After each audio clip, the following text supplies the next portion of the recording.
प्रणाम मिथिला। हम एकटा कोबर गीत लऽ कऽ अयलहुँ हेँ। आशा करै छी सब गोटेके नीक लागत। एते दीना बाजै कोइली, भोरा भीना सरबा, आई किया बाजै आधी राती हे। एते दीना बाजै कोइली, भोरा भीना सरबा, आई किया बाजै आधी राती हे। कोइली शब्द सुनी पिया मोरा जागल, तखने चलल परदेस हे। कोइली शब्द सुनी पिया मोरा जागल, तखने चलल परदेस हे। घर सँ बाहर भेली सुहबे से, कनिया सुहबे धए लेलनि पिया के पछोर हे। घर सँ बाहर भेली सुहबे से, कनिया सुहबे धए लेलनि पिया के पछोर हे।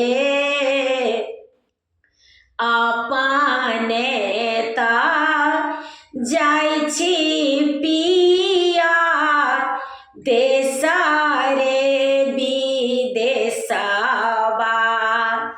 हमारो के कहाँ छोड़ने जाई हे।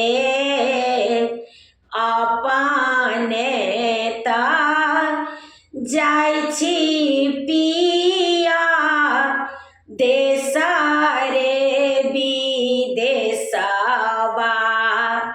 हमारो के कहाँ छोड़ने जाई हे।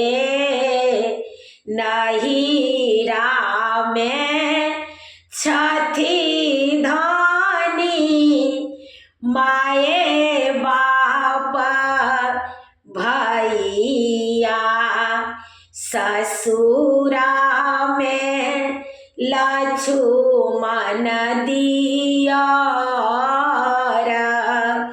हे। नहिरा में छथि सुहबे माये बाप भैया, ससुरा में लक्ष्मण दियर हे। अपना लेल छथिन प्रभु माये बाप भैया, अपना लेल छथिन दियर हे आही प्रभु ओढ़ाना, आही प्रभु पहिराना, आही प्रभु सोला हो सिंगार, हे अपना लेल छथिन प्रभु माए बाप भैया, अपना लेल छथिन लक्ष्मण दियर, हे आही पिया ओढ़ाना, आही पिया पहिराना, आही पिया सोला हो सिंगार, हे एते दीना बाजै कोयली, भोरा भीना सरबा, आई किया बाजै आधी राती है। प्रणाम मिथिला। गीत नीक लागत तऽ कनि कमेंट में कही जाय जायब। हमर यूट्यूब के लिंक अछि रंजू अजय मिश्रा कऽ कऽ। अहाँ सब गोटे से आग्रह अछि जे जरूर सब्सक्राइब करी। जय राम जी, जय जानकी।